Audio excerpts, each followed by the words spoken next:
In Afghanistan, a drone flies over a small village and attracts the attention of the villagers, who immediately prepare for an attack. Soon after, a group of American soldiers arrive and find the town empty as the people are hiding inside. The team continues to advance, and when they spot a suspicious man carrying a bomb, they immediately surround him, threatening to shoot him if he does not drop his gun. At first, the man tries to ignore the threat, but when he sees that the soldiers mean it, he pulls out his gun, causing the soldiers to immediately kill him with a few shots. Jake then informs Colonel Mason about the dead man and the bomb, asking for his permission to defuse it. Mason refuses, but Jake ignores him and continues to deal with it, successfully solving it. At that moment, the second secret bomb exploded and killed most of the soldiers. Soon, men emerged from the buildings and surrounded the Americans, who opened fire, and a fierce firefight began. American soldiers are falling everywhere and only Jake and Mason are left alive. Jake runs to his colonel and is nearly shot down by the enemy, but Mason saves his life just before a helicopter arrives. 5 years later, Jake is trying his best to cope with his new life as a civilian while taking medication for his post-traumatic stress disorder. His new job is at a garage owned by Earl, where he works very hard to take care of some of his favorite customers. After work, Jake goes home to spend time with his family. He always makes sure to keep his son in a good mood, but in private, things get tense when his wife points out that they have a lot of unpaid bills. However, Jake promises to take care of him like he always did. As Jake puts his son to bed, he shares a photo and a story about his old team and the fact that Mason was at the hospital when baby was born. Jake regrets not talking to Mason in a while, and when the kid asks if he's ever killed anyone, Jake dodges the question. The next day, Jake goes to work and finds a group of gangsters claiming that Earl owes them money. When Jake tries to chase them away, Chief Fresh sends his men to beat him up, but Jake easily beats them all up with a wrench. Fresh captures him by showing him his gun, then leaves with his gang after promising a second round in the future. Jake then confronts Earl, who confesses that he was also in a gang, but had the chance to leave that life and build something he could call home. Earl promises that he will always protect his neighborhood so Jake doesn't have to worry about his family. Jake feels like he is still at war and calls his family to check in, hearing his wife say that he should have called the police instead of getting involved. That night, Jake returns home and finds Fresh in the car talking about getting better before leaves. Jake runs into the house in a panic and is devastated to find out that his family is dead, so he screams and cries as has a complete breakdown. A while later, the police arrive and try to ask him some questions, but Jake breaks down and leaves in his truck. He drives around town looking for Fresh's car while his mind continues to wander to the happiest family memories. He eventually finds the car outside a naughty club, so Jake rushes inside with a gun in hand and starts shooting each gang member without hesitation. As he prepares to kill Fresh, the man explains that he didn't mean to kill Jake's family, but he had no choice. This doesn't change Jake's mind and Fresh is shot as well. 5 months later, Jake is in prison for his crimes and his PTSD worsens as he spends most of his days imagining Fresh killing his family. One day, Jake is surprised to be visited by Mason, who offers to help him reopen the case. However, Jake refuses, claiming that he belongs there and repeats what he told the judge. He took revenge and now has no regrets, and he would even do it again. Jake then asks Mason to never come back and tells the guards to take him back to his cell. That night, Jake keeps thinking about his days in the army and how Mason retired after saving his life. Sometime later, Jake is visited by a stranger named Ramsey, who says that he leads a private task force. However, Jake does not let him say anything more and once again asks the guard to take him back. That night, Jake dreams of his family when suddenly, a group of masked men storm into the cell and treat him before kidnapping him. When Jake wakes up later, he finds himself released from prison and discovers that his captor is Ramsey, who admits that he has been following Jake for a long time and is impressed with his record. Ramsey's organization, known as Section 8, doesn't play by the rules and Ramsey thinks they can restore Jake's cause. Eventually, Ramsey says that Jake's son wants to see him as a hero, not a convict, so Jake finally agrees to join them. Later in Washington, D.C., Ramsey introduces Jake to the rest of the team, Elias, Ajax, Brunner, and Mueller. He then shows him around what he calls the Batcave and explains that they have 8 agents in Washington and 8 elsewhere in the world. Their orders come from the State Department and the NSA, which are always tied to countering threats to national security. Since Jake is just starting out, Mueller will be his spotter and will accompany him on every mission until he gains seniority. Jake will also have a bank account, an apartment in the city, a car, a backstory, and an alias, because to the world he is dead. Next, Ramsey has to leave, so the team has to put Jake through the initiation process. Ajax starts to provoke him, shoving him and throwing a few punches. Jake refuses to fight and tries his best to dodge them all, but Ajax gets so aggressive that Jake snaps. He pushes Ajax to the ground and almost stabs him in the eye with a pen, but suddenly a memory of his family comes to mind and he calms down. Jake then leaves, and Ajax angrily points out that Jake is scared and that means he has no place with them, but Mueller disagrees. Sometime later, Jake and Mueller board a plane and discuss Jake's first mission. The target is a man named Castillo, a defense contractor and arms dealer. He has recently gotten his hands on dangerous schematics that he is going to sell to the Russians. So Jake's job is to recover the schematics and kill Castillo and his men. Jake realizes that they are actually a group of assassins and no longer want to kill people. That evening, the duo travels to Mexico,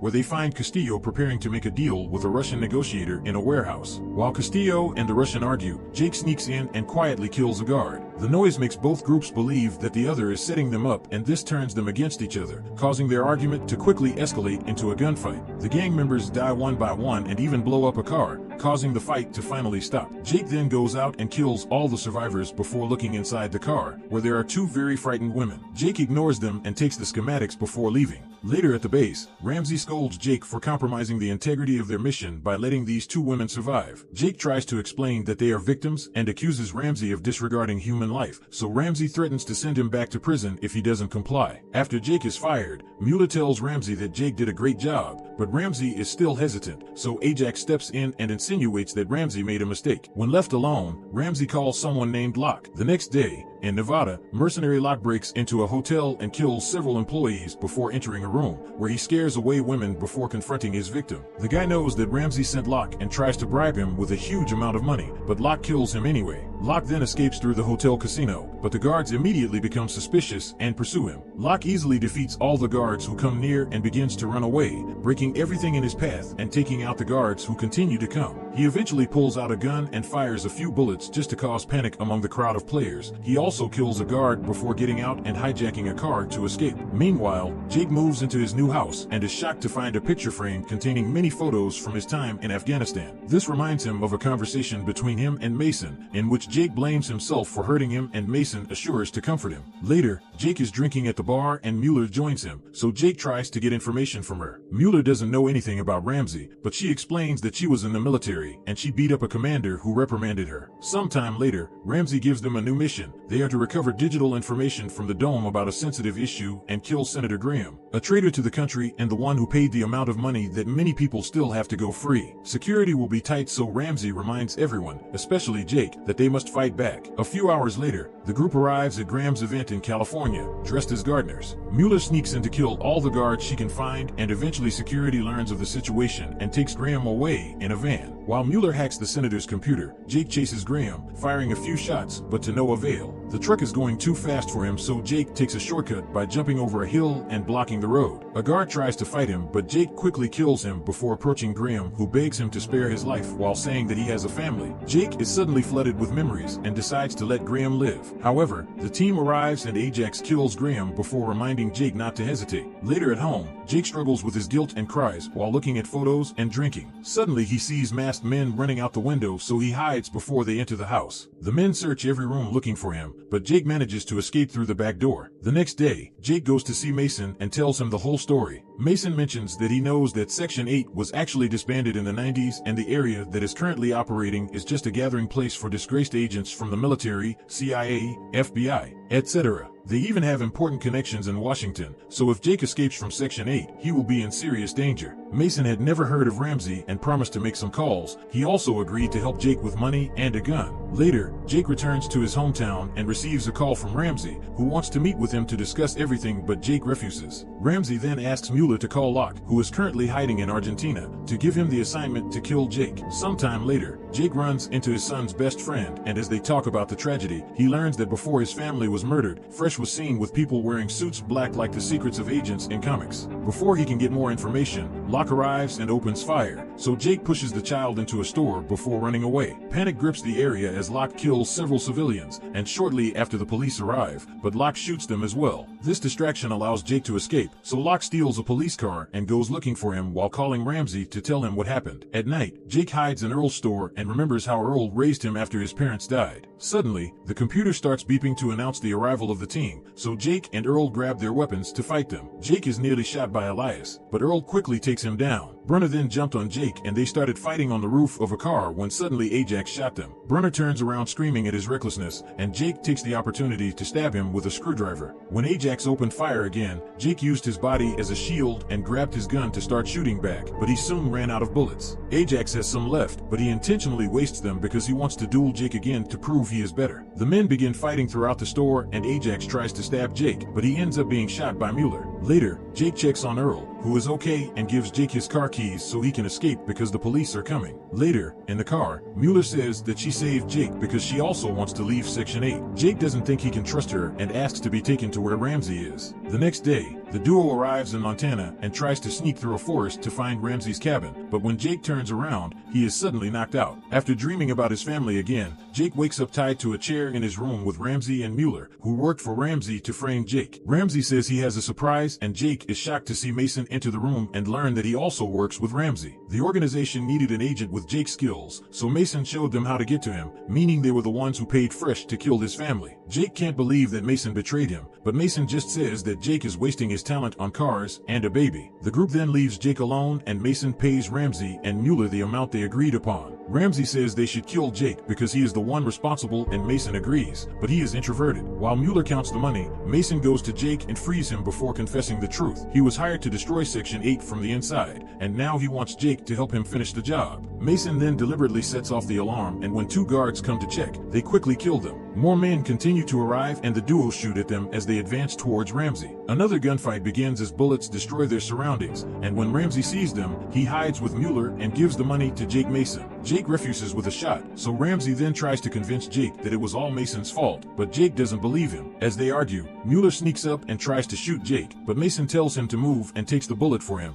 knocking Mueller out. Jake runs to his friend and Ramsey tries to get the money, but Jake scares him off with a few shots. Mason then asks Jake to finish the job and people die. At this point, Mueller intervenes and tries to shoot Jake, but she runs out of bullets, so they start fighting hand to hand. After exchanging a few blows, Mason stabs Jake in the shoulder, but he takes the opportunity to turn on her and kill her. Jake then goes outside and sees Ramsey fleeing in a car, so he steals a car and chases after her. The two men open fire while driving like crazy. Ramsey is so distracted that he gets into an accident. Jake approaches the wreckage, and when Ramsey insults him for hesitating, Jake finally kills him. Later that night, the police take Jake to see General Savoy, who Mason works for. Savoy offers Jake a job and a clean sheet if he agrees to join his team, but Jake declines the offer, saying that he has nothing to fight for. As a precaution, Savoy still gives him his card. Later, Jake returns home to find Locke waiting for him, as he always wants to complete the job as his reputation requires. Soon, a fist fight begins and both men show off their incredible fighting skills by using any object or furniture in the room to attack. When the fight moves to the kitchen, both of them grab knives and continue to fight until Locke throws Jake to the floor. This allows Jake to retrieve his gun and finally kill Locke. The next morning, Jake sends Earl a voicemail, thanking him for everything and informing him that he is leaving. Meanwhile, Jake catches the bus and sees a mother having a sweet moment with her son. Memories of his family flooded his mind again, and Jake called Savoy to accept his offer, telling him that he had something to fight for. Savoy immediately welcomed him into Area 9. Subscribe to watch more videos like this, leave a comment about your favorite movie, and we will make it next. Thanks for watching.